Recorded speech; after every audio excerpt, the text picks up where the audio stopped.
The smile was a piece of armor Sarah polished each morning. It was her shield against the cool, ancient eyes of the vampire court, a silent rebuttal to the whispers that slithered in the wake of her silk slippers on the marble floors. She was human, warm-blooded and mortal, her heart still beating, living among vampires, immortal beings who had walked the earth for centuries. To them, she was a curiosity, a fragile, fleeting thing in a world of eternal predators. Her husband's strange indulgence, a temporary bloom in a garden of immortal flowers. Her husband, King Kale, was a vampire, an ancient immortal who had ruled his kingdom for over 5 centuries, and their marriage was a union that defied every tradition his kind held sacred. Sarah had decided to remain mortal for the time being, wanting to savor the last precious years of her humanity, the warmth of genuine sunlight on her skin, the taste of food, the fierce and fleeting passions of a life that knew its own end, planning to make the decision to turn vampire some years down the line, when she had drunk her fill of mortal existence. Sarah never complained about the treatment she received at court. She learned their intricate customs with the dedication of a scholar, memorizing the subtle language of a tilted head or a half-closed fan, gestures that could mean approval or deadly insult depending on the angle. She memorized the lineages of noble houses that predated her own species by millennia, ancient family trees whose roots stretched back to the Dark Ages. She endured formal dinners held after sunset where the wine served was blood, dark and rich in crystal goblets, and the conversation turned casually to centuries she could not comprehend, to wars fought before her ancestors had learned to write, to cultural references from ages that existed only in her history books as myths. Her husband, King Kale, was the moon in this dark, nocturnal world of immortals. He was sculpted from shadow and pale skin, his presence a physical force, his power a tangible thing in any room he entered, like a low hum of restrained danger that made the very air vibrate with potential energy. With her, that terrible, magnificent power gentled into a quiet warmth that was for her alone. His hands, which could crush stone with a casual gesture, which had torn the throats of his enemies in battle, would trace the delicate blue veins at her wrist with a reverence that stole her breath and made her feel like the most precious thing in all his vast kingdom. He saw her, truly saw her, not the frail human, not the temporary mortal queen, but Sarah, the woman he loved with an intensity that had surprised them both. And for that gift of being seen, of being loved so completely, she would endure anything. She would smile through the barbs of Lady Isolde of House Valerius, who spoke of human art as charming trifles, pretty diversions with no lasting value, and human lives as a firefly's blink, bright and beautiful, but ultimately meaningless in the vast expanse of vampiric time. She would smile when ancient lords came to petition the king and addressed only her consort, their eyes sliding past her as if she were a decorative chair or a lovely tapestry, present, but not truly part of the conversation. She would smile because her love for Kale was a fortress, high and strong, and inside its walls, she was safe from their cruelty. But even the strongest fortress, built of the most enduring stone, can be worn down by a constant, dripping rain of small indignities and quiet contempt. It was the night of the blood moon, a grand gala celebrating the rare celestial event when the moon turned the color of fresh blood, an occurrence that happened only once every human lifetime, but which the vampires had celebrated hundreds of times. The great hall was transformed into a scene of dark elegance, filled with pale, beautiful creatures in their finest attire, their skin luminous under the crimson moonlight that poured through the tall windows. Sarah stood beside Kale's throne, positioned just slightly behind and to the left, as protocol demanded, a crimson rose in a field of pale death. She wore a gown of deep burgundy silk, an exquisite creation that Kale had commissioned from the kingdom's finest seamstress, and it should have made her feel like a queen, should have made her feel beautiful and powerful. Instead, it felt like a costume, like she was a child playing dress-up in clothes that would never truly belong to her. Lady Isolde, her lips painted a slash of dark plum that made her pale, bloodless face look even more corpse-like, approached with a crystal glass of blood in her elegant fingers. "Your Majesty," she said, her voice smooth as oiled silk, her eyes holding the cold amusement of a cat that had cornered a mouse and was deciding how long to play with it before the kill. "You look vibrant this evening. Such a flush to your cheeks, such warmth in your coloring, such a racing heartbeat. It is the curse of your kind, is it not? To be so alive, so vital, so very temporary. We vampires learned to master such volatility ages ago, learned to control our hungers and our hearts, learned to exist without the burden of a beating heart." Sarah's smile remained perfectly fixed, not a single muscle in her face betraying the sting of the words. "There is no shame in life, Lady Isolde," she replied, her voice carefully modulated to sound pleasant and unbothered. "Perhaps it is a strength you have forgotten in your long years of death, the ability to experience joy and sorrow without the coldness of the grave." Isolde's answering smile was thin and sharp as a blade, revealing the tips of her fangs. "Of course," she murmured, taking a delicate sip of blood from her glass. "The strengths of a mayfly, brief and beautiful.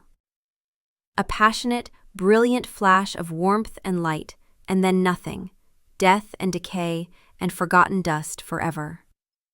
She let her gaze sweep over Sarah's form with theatrical slowness, as if appraising prey. "Tell me, my queen, does the king ever speak of the future? A future beyond, say, the next 50 years?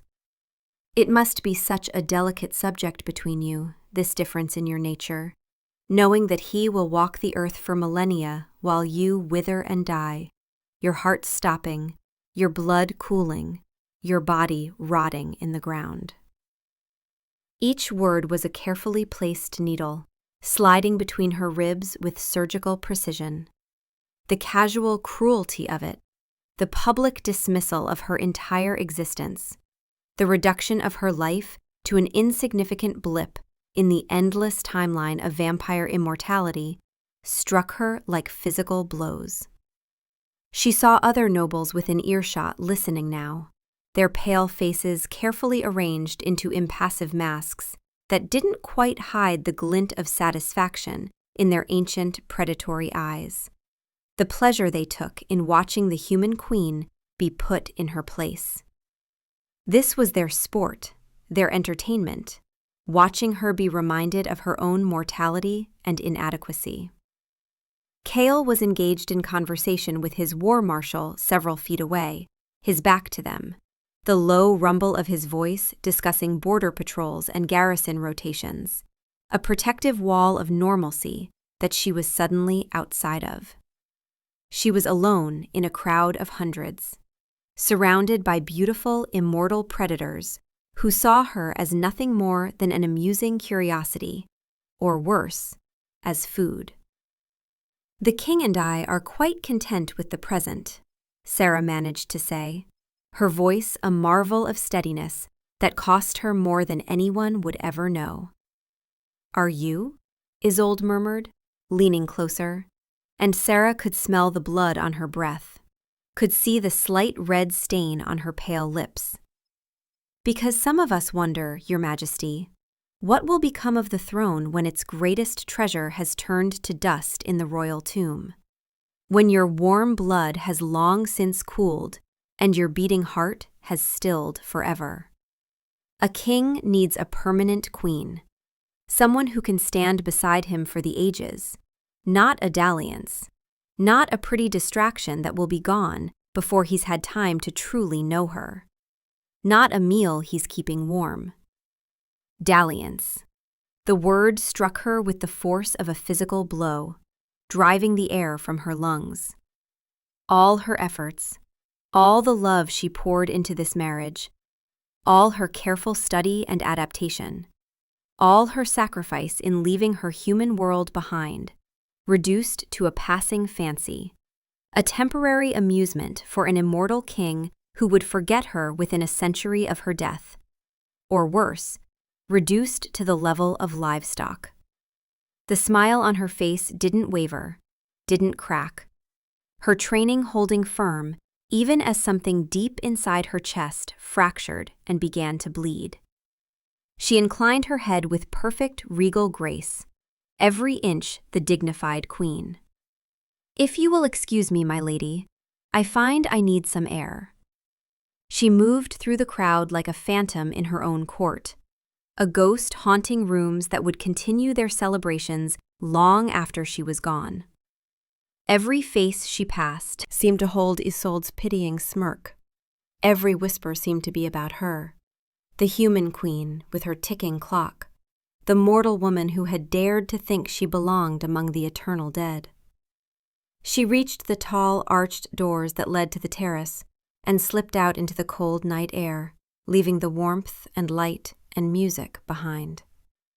The blood-red moon hung in the sky like a watching eye, casting long, skeletal shadows across the formal gardens with their precisely trimmed hedges and mathematically perfect flower beds. She leaned against the stone balustrade, the chill of the ancient rock seeping through her gown, a welcome shock to her overheated system. She did not cry, would not give them the satisfaction of tears. She breathed in slowly, filling her lungs with the crisp night air, held it, and released it in a controlled stream. In, out. In, out.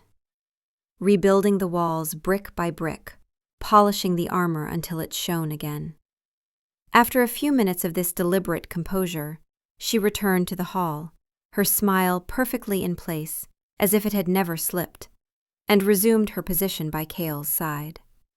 He turned to her immediately, his dark eyes softening as they found her face, his expression transforming from the stern mask of kingship to something tender and concerned. He reached for her hand, his fingers cool and strong as they closed around hers, his skin like marble against her warmth, his thumb stroking her knuckles in a gentle, soothing rhythm. "Are you well, my heart?" he asked, his voice a low vibration that only she could hear, pitched beneath the music and conversation.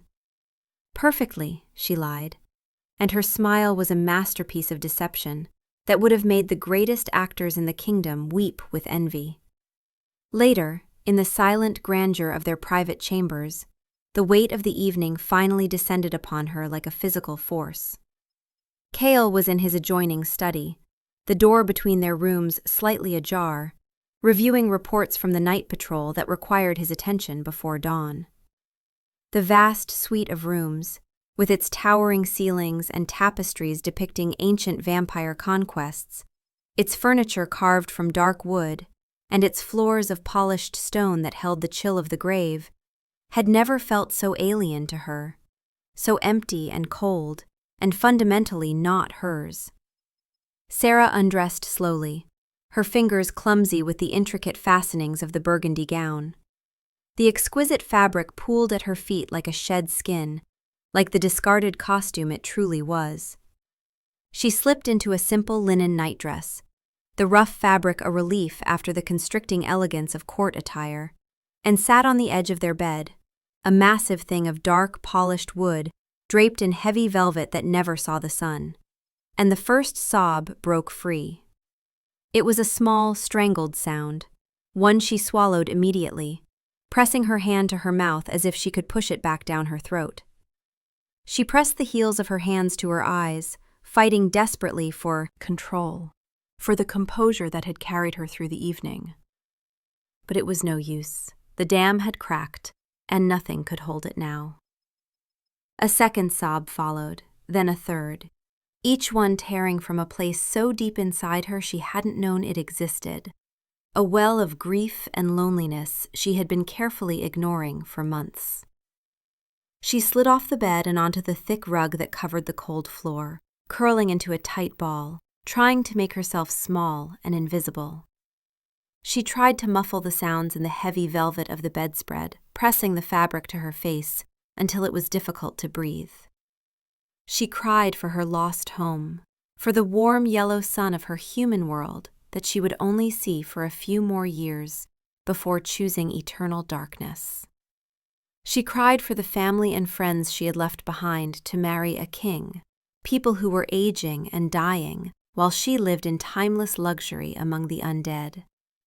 She cried for the 50 years that felt like a vast eternity to her mortal mind, but was a mere breath, a blink, an insignificant moment to the beings she now lived among.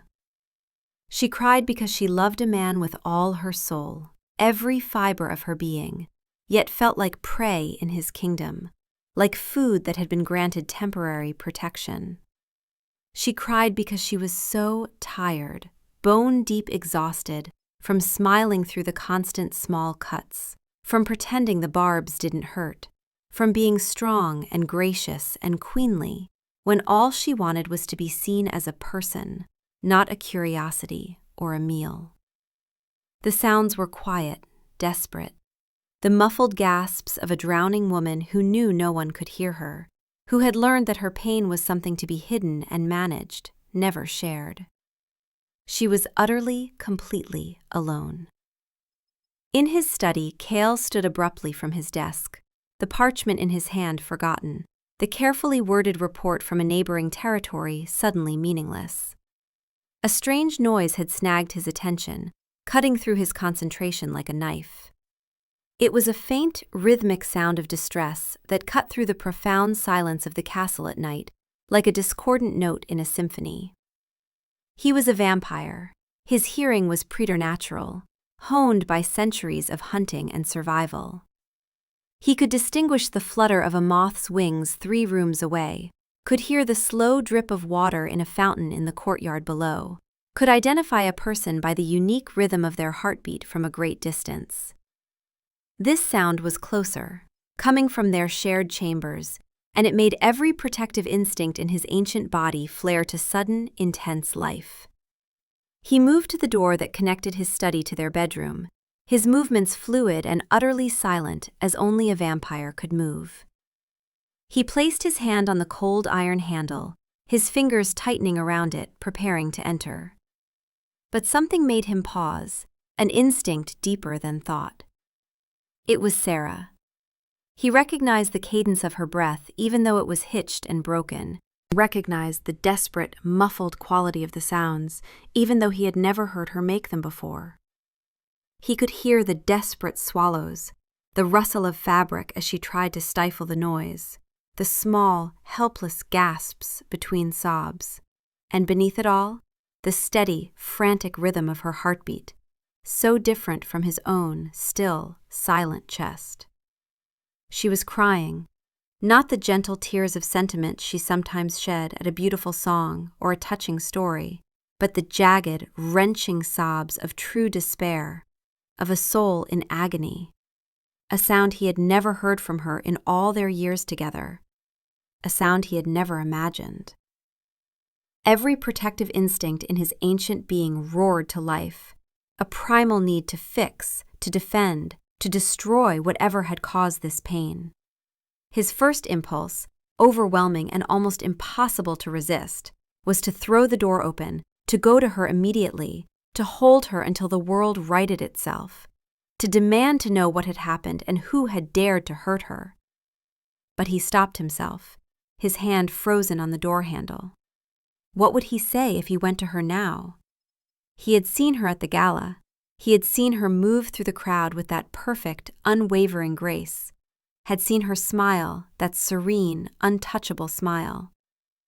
He had believed that smile because he had wanted to believe it, because it was easier than confronting the possibility that his world, his court, his kingdom, was slowly breaking the woman he loved.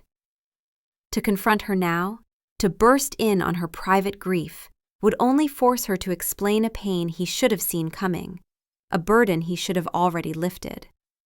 He would be asking her to bear her wounds so he could soothe his own guilt for not preventing them, making her emotional labor even greater. No, he would not do that to her. He stood there in the darkness of his study, his hand on the door that separated them, a silent sentinel listening to the heartbreak of the woman who was the axis of his world, the center around which everything else revolved. And in that moment, standing in the dark listening to her cry, something within him shifted and transformed. The king, with all his political calculations and strategic concerns, receded into the background. The ancient vampire, who had survived countless battles and centuries of intrigue, fell silent. Only the husband remained. Only Cale, the creature who loved Sarah more than his own existence. A cold, clear rage began to build in his chest, unlike any fury he had felt in his 5 centuries of undeath. It was not the hot, explosive fury of bloodlust, the primal rage that came with the hunt. This was different, colder, more terrible. It was the glacial, grinding power of a tectonic plate shifting, the inexorable force of a mountain slowly, inevitably crushing everything in its path. The laws of his kingdom, the traditions of his people, the very structure of vampire society that had existed for thousands of years, they were the instruments of her pain. They had been honed and refined over millennia to value immortality above all else, to dismiss mortal life as meaningless, to see her precious, vibrant humanity as a weakness, as food, as something to be consumed or mocked. And he had upheld those traditions without question. He had reigned over that system, had enforced those laws, had allowed his court to operate under those cruel assumptions. He had given them permission, through his silence, to wound the person he loved most in all the world. He let his hand fall from the door handle, the metal cold against his palm. He turned away from the sound of her weeping, though every fiber of his being screamed at him to go to her. That sound would be etched into his memory forever, a scar on his soul that would never fully heal. He walked back to his desk with slow, deliberate steps, but not to the forgotten reports, not to the mundane business of running a kingdom. He pulled a fresh sheet of parchment toward him, the paper crisp and white in the candlelight. His movements were precise, controlled, each gesture heavy with purpose and absolute certainty. He dipped his quill in ink, and the only sound in the room was the faint, determined scratch of nib on paper, the sound of a world being unmade. There would be no confrontation with Sarah, not with words and apologies that could never undo what had been done. Words were for comfort, for soothing, and this pain required more than comfort, more than gentle reassurances. This required a fundamental reordering of the world itself. He would not ask her what was wrong, would not make her relive her humiliation by forcing her to explain it to him. He would build her a kingdom, a new world where she would never have to cry again, where her humanity would be celebrated rather than scorned, where she would be truly, completely safe. The first summons went out before dawn, carried by vampire messengers who moved through the darkness with inhuman speed. Lord Marshal Caius was roused from his daylight rest by a grim-faced royal guardsman, pulled from the death-like sleep of their kind with the news that the entire royal council was being convened for an emergency session at sunset. No reason was given, no explanation offered, only that the king's command was absolute and attendance was mandatory. Caius, a veteran of 3 wars and a being of unflappable pragmatism, who had served the crown for 2 centuries, felt a rare prickle of unease run down his spine. The king was not a vampire given to whims or dramatic gestures, was not one to summon his council without serious cause. Something had happened, something seismic that had shaken the foundations of their world. By the time the sun had set and the first stars appeared in the darkening sky, the council chamber was full. The air was thick with tension and the scent of old stone and ancient death, the smell of vampire power concentrated in one place. The 20 highest-ranking vampires in the kingdom were assembled around the great obsidian table, their pale faces carefully arranged into masks of wary curiosity. Lord Valerius, patriarch of the most ancient and conservative house, a lineage that claimed descent from the original, turned, sat directly opposite the king's empty throne. His long, elegant fingers were steepled in front of him, his expression one of faint disapproval at being summoned so urgently, his pale eyes cold and calculating. His daughter, Lady Isolde, was not on the council, her status not yet high enough for such an honor, but her father was her voice in these chambers, and his power was immense, his influence extending to half the noble houses in the kingdom. The heavy doors at the end of the chamber swung open with a boom that echoed off the vaulted ceiling. King Cale entered alone, unaccompanied by guards or advisors. He wore no crown, no ceremonial robes, none of the regalia of his office, only a simple black tunic and trousers. But his presence filled the room completely, a wave of ancient vampire power that silenced the last of the whispered speculation. His very existence was a weight that pressed down on them, a reminder that he was not just their political leader, but a predator older and stronger than most of them combined. He did not walk to his throne, did not ascend the dais to look down upon them from his seat of power. Instead, he remained standing at the head of the obsidian table, his hands resting flat on the cold, polished surface, meeting them as equals in physical space, if not in authority. His eyes, usually a deep brown, seemed to glow with an internal red fire that made even the most ancient lords shift uncomfortably in their seats. "I have summoned you," he began, his voice quiet yet carrying to every corner of the cavernous room with perfect clarity, "because the foundations of our kingdom are rotten, corrupted from within by our own arrogance and cruelty." A collective intake of breath, sharp and shocked. Lord Valerius's eyebrows rose a fraction of an inch, the only outward sign of his surprise. "Your Majesty," he said, his tone smooth and placating, the voice of a counselor who had advised kings for centuries, a strong statement to make without warning. "To what specific malady do you refer? Surely our kingdom stands as strong as it has for millennia, our power unquestioned, our immortality assured." Cale's gaze swept the table slowly, deliberately, lingering for a heartbeat on each face, making each lord meet his eyes and see the cold fury that burned there. "I refer to the arrogance of immortality, the assumption that because we cannot die, mortal life has no value. The cruelty of tradition, the way we have used our customs as weapons against those different from us, against those whose blood still runs warm. The laws that mistake endless existence for wisdom and a beating heart for weakness, that equate mortality with worthlessness, that see humans as nothing more than prey or servants." His eyes found Valerius and held.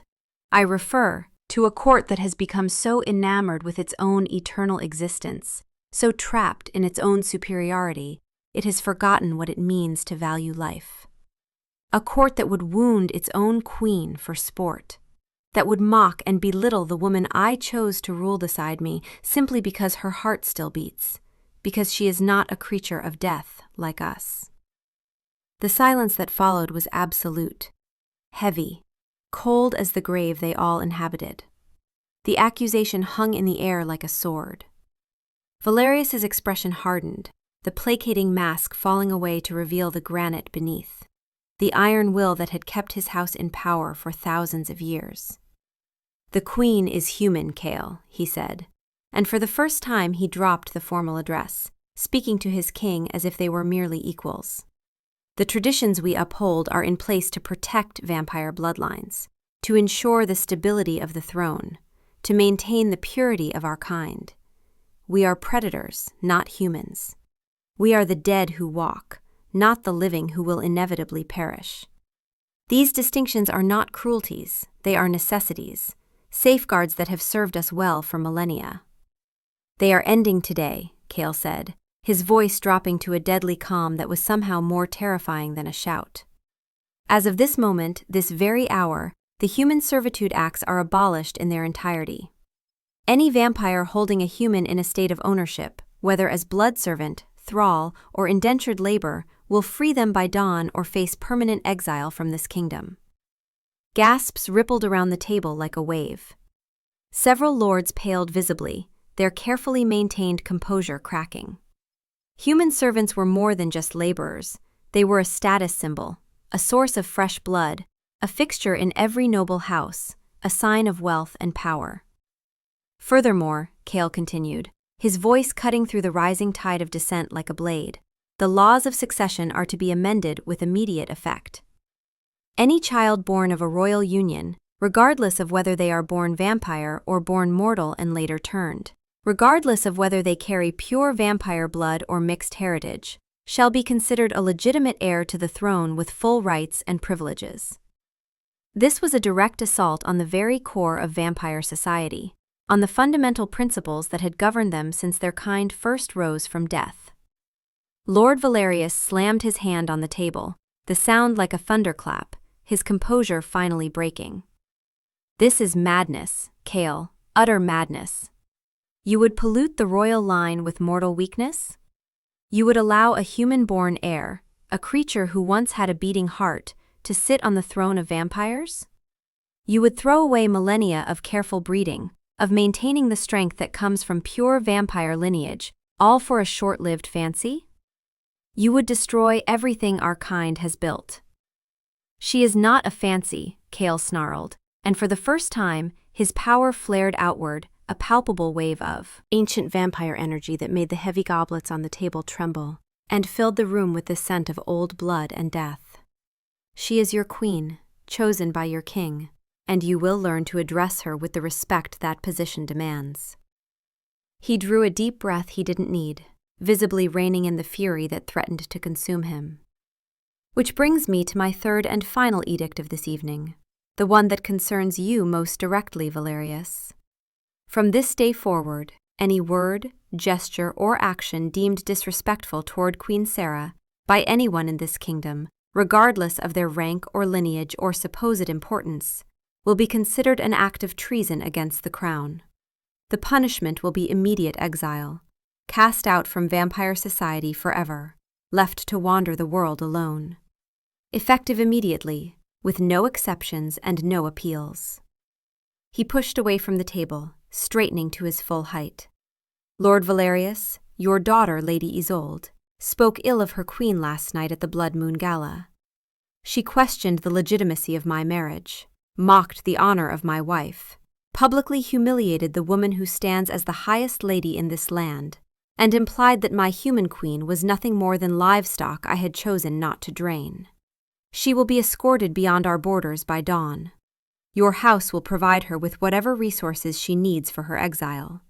She will not return to this kingdom while I rule. Valerius shot to his feet, his chair scraping against the stone floor with a harsh sound, his face a mask of incandescent rage, such as had rarely been seen in these civilized chambers, his fangs fully extended in his fury. "You dare," he hissed, his voice shaking with fury. "You would exile my daughter, the heir to my house, one of the purest vampire bloodlines in existence, over the tender feelings of a human? The other houses will not stand for this, Cale. This is not justice. This is tyranny born of infatuation with mortal flesh. You have lost your mind to human weakness."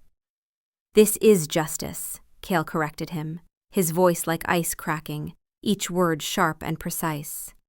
"Let me be absolutely clear about the new reality of this kingdom, Valerius, so there can be no misunderstanding. The stability of my throne, the security of this realm, the future of our people, all of it rests on one single pillar, the safety and happiness of my queen. You threaten that, you threaten everything.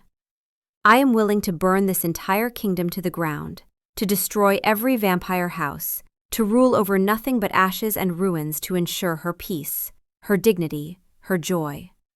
Do not test my resolve in this. Do not make the mistake of thinking my love makes me weak."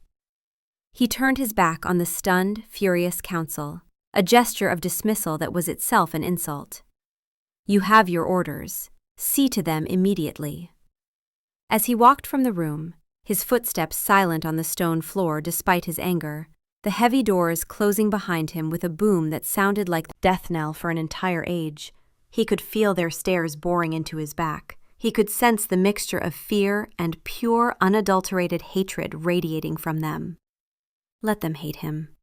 Let them plot and scheme and whisper about his madness. They thought his love for Sarah was his weakness, a vulnerability they could exploit. He would show them, teach them in ways they would never forget, that it was the most dangerous weapon he had ever possessed. Sarah awoke to a strange, unsettling silence. Usually the castle came alive at sunset with quiet, purposeful activity, a carefully orchestrated symphony of vampire servants and courtiers rising from their daylight rest. There would be the soft footsteps in the corridors, the distant sounds of the night guard taking their positions, the gentle murmur of courtiers beginning their evening in the gardens below, the familiar sounds that marked the rhythm of vampire court life. Today, the silence was different, wrong. It was heavy, watchful, pregnant with something she couldn't name. When her handmaiden, Alara, arrived after sunset, the young vampire woman's eyes were wide with something that looked like shock, and she refused to meet Sarah's gaze, keeping her head bowed low. "Is something amiss, Alara?" Sarah asked gently, sitting up in the vast bed and pushing her dark hair back from her face. "No, Your Majesty," Alara whispered, her hands trembling slightly as she lit the candles. For vampires preferred darkness, but Sarah still needed light. Everything is new, different, changed." The evening unfolded in a series of baffling, increasingly surreal encounters that left Sarah feeling as if she had stepped into a different world overnight. Courtiers who had once looked through her as if she were made of glass, who had addressed the air beside her head rather than meet her eyes, now bowed so low their foreheads nearly touched the floor when she passed. Their pale faces were drawn with a new, startling fear, their eyes wide and watchful. A minor lord she encountered in the hallway, one who had once made a careless jest about her being the king's favorite meal at a feast 6 months ago, saw her coming and physically flattened himself against the wall, pressing his body into the stone as if trying to disappear into it, his eyes wide with absolute terror until she had passed. The whispers still followed her through the corridors, but their tone had changed completely. They were no longer condescending or mocking, they were frightened, awed, uncertain. She sought out Kale, needing answers, needing to understand what had happened to transform her world overnight, but he was locked in meetings all evening. First with the War Marshal, discussing security and defensive positions, then with the Royal Exchequer, reviewing financial arrangements, then with the heads of the Royal Guard, issuing new protocols. A perimeter of guards, twice the usual number, had been stationed around their wing of the palace, presence obvious and intimidating. Something was terribly, fundamentally wrong. Rumors trickled through the servants' quarters, like water finding cracks in stone, fragmented and distorted, but all pointing to the same incredible truth. The king had remade the laws in a single night. Lady Isolde had been exiled before dawn, her belongings packed and her person escorted beyond the borders under armed guard. Lord Valerius was gathering his allies in his estate, calling in ancient debts and forging new alliances. Rebellion, treason, war. The words hung in the air like smoke, drifting through every conversation. And it all seemed to circle around a single, incomprehensible point. Her. By the time night had fully fallen, the anxiety was a living thing coiled in Sarah's stomach, making it impossible to eat. Kale finally returned to their chambers as the moon was rising, painting the sky in shades of silver and shadow. He looked weary in a way she had rarely seen, the lines around his eyes deeper than usual, his shoulders carrying a weight that seemed almost too much, even for his vampire strength.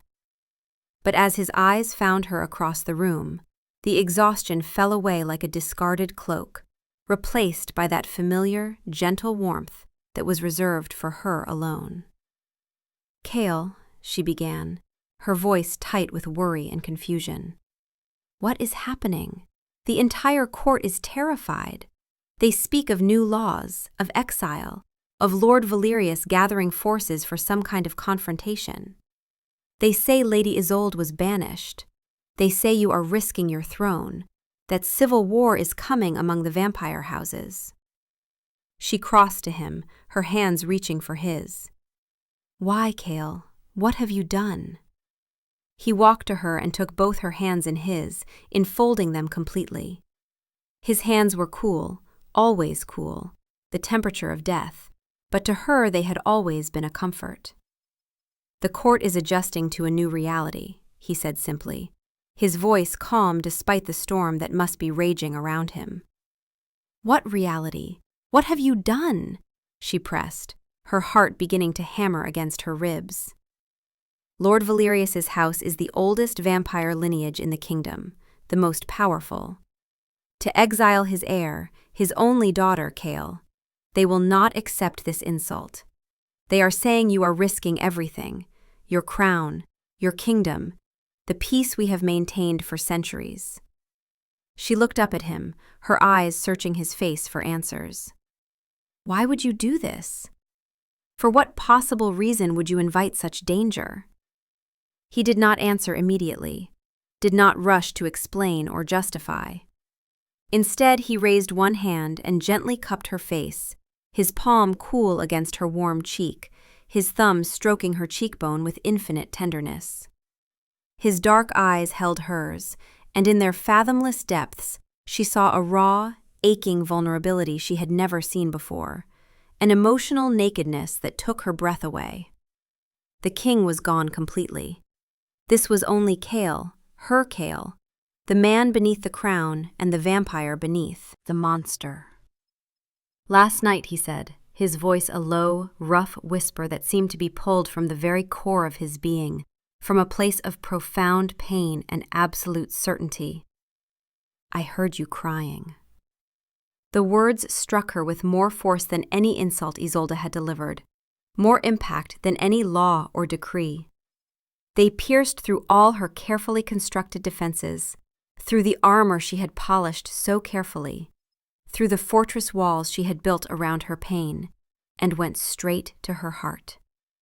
He had heard her. In her moment of absolute secret despair, when she had felt most alone in the entire universe, when she had thought herself completely isolated in her grief, he had been there. He had been on the other side of a door, listening with his vampire hearing, bearing witness to her breaking. He hadn't come in, hadn't confronted her or demanded explanations, hadn't forced her to relive her humiliation by asking her to explain. He had acted instead. He had heard her silent scream and had torn down the world that caused it. "No law is worth your tears," he continued, his voice thick with an emotion he rarely allowed himself to show, rough with feeling.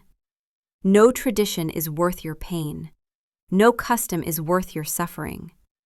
If I must choose between my crown and your happiness, between ruling this kingdom of vampires and ensuring your peace, I choose you. I will always, always choose you." Without hesitation, without regret, for all eternity. The tears she had refused to shed the night before, the ones she had swallowed down and hidden away, now came freely, spilling down her cheeks in hot streams. But they were not tears of sorrow anymore.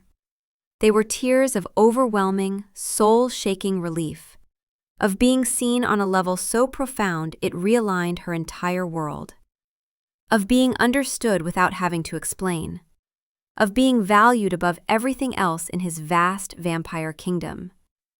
All the little cuts she had endured, the 1,000 daily slights and subtle cruelties, the years of feeling like an outsider in her own home, like prey among predators, were washed away in this singular, monumental act of love. He hadn't just protected her from future harm. He had validated her pain, had declared her feelings, her mortal, human heart, with all its vulnerabilities and its beating rhythm, to be more important and more valuable than thousands of years of vampire tradition. "Then we will face them together," she whispered, her tears wetting his thumb where it still stroked her cheek, her voice filled with fierce determination. "And I will face them as I am, KL. As a human. As the mortal queen you chose to love." He pulled back slightly, surprise flickering across his features. "Sarah," he began, but she placed her fingers gently against his lips, silencing him. "Listen to me," she said, her voice steady despite the tears. "I know what you're thinking. That if I become a vampire now, immediately, it will silence their arguments. It will give them the immortal queen they demand. It will end the rebellion before it begins." She shook her head slowly. "But don't you see? If I turn now, they win. Everything you just fought for, every law you changed, every stand you took, it all becomes meaningless. It proves them right. It tells them that a mortal queen is insufficient, that my humanity is a weakness that must be corrected, that their prejudice was justified all along." Kale's eyes widened with understanding, and she saw the moment he grasped what she was saying. "But if you remain human," he said slowly, "they will use it against us.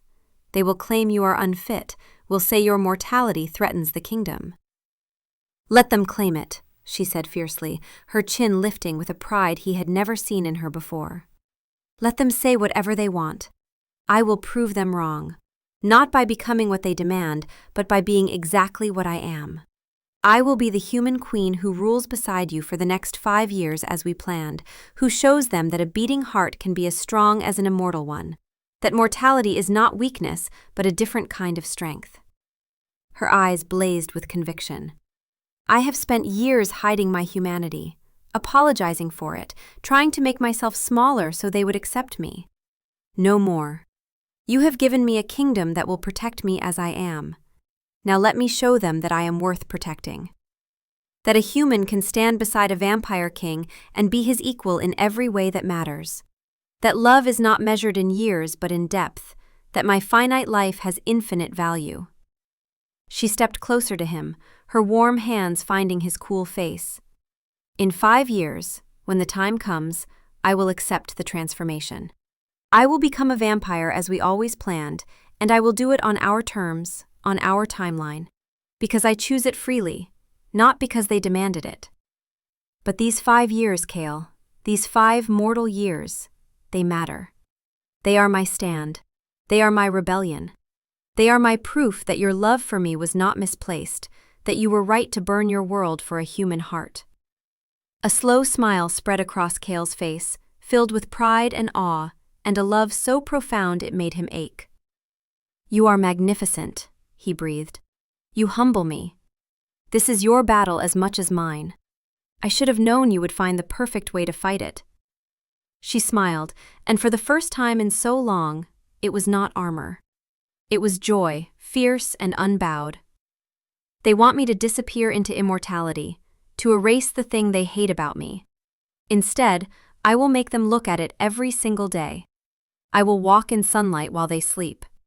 I will eat at feasts while they drink blood. I will laugh and cry and live with every passionate, messy, beautiful human emotion they've tried to make me ashamed of. And they will learn that humanity is not something to be tolerated until it can be erased. It is something to be celebrated." He pulled her into his arms, holding her against his chest, and she could feel the absence of a heartbeat there, the stillness of death. But his love was more alive than anything she had ever known. "I will protect you," he vowed into her hair. "Every moment of these 5 years, and every night of the eternity that follows. You are the bravest person I have ever known, mortal or vampire." "Then let us go face them," she said, pulling back to look at him. "Let us show your court that their human queen is not afraid." The confrontation came sooner than either of them had anticipated or hoped. 3 nights later, as a fierce storm raged outside the castle, lashing the tall windows with rain and wind, making the ancient stones tremble. Lord Valerius and a delegation of 50 other vampire lords from the great houses demanded an audience with their king. They did not request it through proper channels. They did not petition politely. They demanded it, appearing at the palace gates with an armed escort of their own vampire warriors. A challenge and a gauntlet thrown down in the heart of his own seat of power. It was a move that bordered on open rebellion. Cale agreed to meet them in the throne room, the great ceremonial hall where vampire kings had received petitioners for thousands of years. The great hall was lit by hundreds of candles that cast flickering, dancing shadows on the walls, making the ancient tapestries seem to move and writhe like living things. The assembled vampire lords stood in a grim, silent phalanx at the base of the dais, their fine velvets and brocades, their jewels and gold, doing little to soften their warlike stance, their pale faces hard as marble. They had come for battle, even if it was to be a battle of words and wills. Lord Valerius stood at their head, his face a mask of cold, controlled fury, his pale eyes burning with rage barely held in check, his fangs visible between his lips. When the great doors at the end of the chamber swung open, Cale entered, not in full battle armor as they might have expected, but in his formal robes of state, the heavy brocade and ermine that marked him as king. But he was not alone. At his side, her hand resting lightly on his arm, was Sarah. She wore a gown of deep crimson, the color of fresh blood, of life, of the warmth that flowed through her mortal veins. Her dark hair was arranged in an elaborate style befitting a queen, and a simple silver circlet, Cale's first gift to her when they had wed, rested on her brow. But what was most striking, most defiant, was the flush of color in her cheeks, the visible rise and fall of her breathing, the pulse that beat at her throat. She was unmistakably, defiantly, gloriously human, and she wore her mortality like a crown. A murmur went through the assembled vampire lords like wind through a graveyard. They had expected to confront a king who had, perhaps, seen reason, who might announce his human wife's transformation to appease them. They had not expected this bold display of her humanity, this absolute refusal to hide what they despised. Cale and Sarah did not ascend the dais, the twin thrones that awaited them. They stopped on the floor of the hall, meeting the vampire lords on their own level, standing as equals. "Lord Valerius," Cale said, his voice echoing in the cavernous hall, "you demanded an audience. You have it. Speak." Valerius stepped forward, his spine straight, his eyes moving between Cale and Sarah with barely contained contempt. "We are here on behalf of the ancient vampire houses, Cale. We represent thousands of years of vampire tradition. You have made your edicts, exiled my daughter, turned our world upside down. We come now to offer you a path to peace, a compromise that will satisfy all parties." His gaze fixed on Sarah with cold calculation. "Let the human accept the transformation. Let her become vampire immediately, before further damage is done. We will accept her as queen if she is one of us, if she sheds her mortality and joins the immortal ranks as is proper for a vampire's consort. This is the solution, Cale. Turn her now, end this conflict, and we will pledge our loyalty anew." The throne room fell silent, every vampire waiting for the king's response, for the logical, political solution to present itself. But it was Sarah who spoke, her voice clear and carrying, filled with a strength that made even the ancient vampires pause. "No." The single word rang out like a bell, sharp and absolute. Valerius's eyes narrowed dangerously. "You refuse?" he asked, his voice dripping with disbelief and contempt. "You would let your pride as a human endanger this kingdom? You would risk war because you cannot accept the gift of immortality?" "I do not refuse the gift of immortality, Lord Valerius," Sarah said, taking a step forward, her chin high, her bearing regal, despite her mortal fragility among these predators. I refuse your timeline. I refuse your ultimatum. I refuse to allow my transformation to be used as a tool to validate your prejudice and erase my husband's stand for justice. She let her gaze sweep across the assembled lords, meeting their eyes without flinching. You want me to become a vampire immediately because it would prove you right. It would prove that immortal is insufficient, that my humanity was a problem that needed correcting, that all your mockery and cruelty was justified because I was always going to have to change to be worthy. Her voice grew stronger. But I will not give you that satisfaction. I will remain human, as I am, for the next 5 years as my husband and I originally planned. I will rule beside him with a beating heart and warm blood in my veins. I will walk in the sunlight you cannot bear while you sleep in your tombs. I will eat and drink and laugh and cry with all the passion and emotion you claim makes me weak. And I will show you that mortality is not a flaw to be corrected, but a gift to be honored. Valerius's face contorted with rage. This is madness, he hissed. You risk everything for pride, for stubbornness. Not pride, Sarah corrected him. Principle. Your king has declared that human life has value, that mortality deserves respect.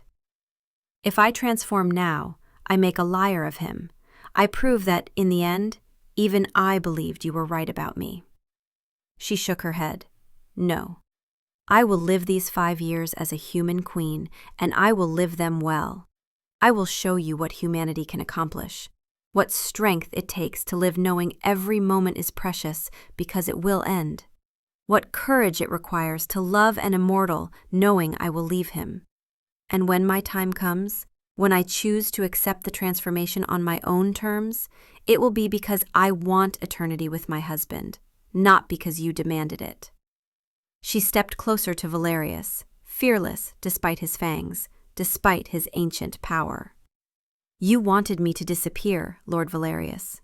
You wanted my humanity erased, swept under the rug, forgotten. Instead, I will make you acknowledge it.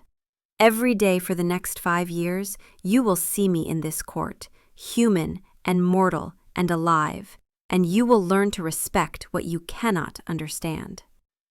5 years, she said, her voice ringing with finality. 5 years to prove that love is stronger than tradition, that value is not measured in immortality, that a human heart can be the equal of a vampire's strength. And if at the end of those 5 years you still believe I am unworthy, then you are beyond teaching. The throne room was silent, the vampire lords stunned by her eloquence, by her refusal to bend. Cale's hand found hers, his cool fingers interlacing with her warm ones, a perfect symbol of their union. She speaks for both of us, he said, his voice filled with pride. My queen will remain human for 5 more years. And anyone who cannot accept that will find themselves joining Lady Isolde in exile. This is not a compromise. This is reality. Adapt to it or leave. He looked at Valerius directly. My wife's humanity is not a weakness to be tolerated. It is the reason I love her, the core of who she is, and I will protect it as fiercely as I protect this kingdom. More so, perhaps, because this kingdom means nothing without her in it. Choose now, all of you. Bend your knee to your human queen or face the consequences. One by one, slowly, reluctantly, the vampire lords knelt. Some with genuine respect dawning in their eyes, others with barely suppressed fury. But they knelt because they had no choice, because she had outmaneuvered them completely, because her refusal to transform was more powerful than any acceptance would have been. Valerius was the last to kneel, his face a mask of rage and grudging acknowledgement. You have won today, Your Majesty, he said to Sarah, his voice tight. But 5 years is a long time for a mortal. We shall see if you survive them. I will, Sarah said with quiet confidence. And when those 5 years end, when I choose to become vampire on my own terms, you will finally understand that I was always worthy, that my humanity never diminished me. It enhanced everything I am. She helped Kale ascend to their thrones, and they sat together, king and queen, vampire and human, united and unbreakable. The years that followed were the most remarkable in the history of the vampire kingdom. Sarah became a legend, not despite her humanity, but because of it. She walked in the sunlit gardens while the vampires slept, tending to flowers and greeting human visitors who came to petition the crown. She hosted daytime audiences for the human citizens of the kingdom, giving them a voice they had never had before. She established schools and hospitals, brought warmth and life to a kingdom that had forgotten what those things meant. She loved Kale with a fierce, open passion that made even the coldest vampires remember what it meant to feel. And slowly, reluctantly, the vampire court learned to respect her. They learned that her mortality made her appreciate every moment in a way they, with their endless existence, had forgotten. They learned that her beating heart gave her a connection to life and emotion that enriched their static world. They learned that humanity was not weakness, but a different kind of strength. On the eve of her 5th anniversary as queen, Sarah stood in the throne room before the assembled court. She was 30 years old, her face slightly lined from smiling in the sunlight, her body still warm and alive. Kale stood beside her, as he had every day of those 5 years, and his love for her had only deepened. "Tomorrow at sunset," she announced, her voice steady and certain, "I will undergo the transformation. I will become vampire, not because anyone demanded it, not because my humanity was insufficient, but because I choose it. I choose eternity with my husband. I choose to continue the work we have begun together. I choose to become immortal not to erase who I am, but to continue being exactly that for ages to come." She looked at Kale, her eyes shining.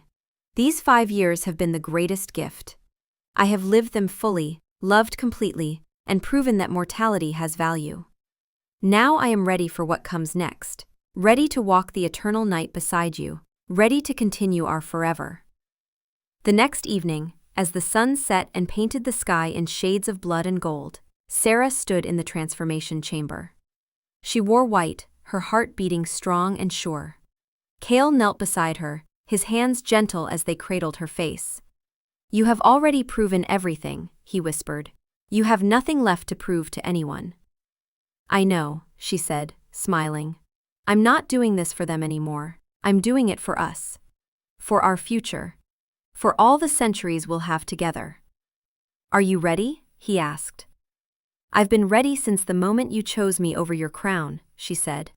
"Now I choose you over my mortality." And as his fangs pierced her neck, as her heart slowed and stopped, as his blood filled her veins and remade her into something new, Sarah's last thought as a human was one of perfect peace. She had lived fully. She had loved completely. And now, she would do both forever. When she opened her eyes again, the world was different.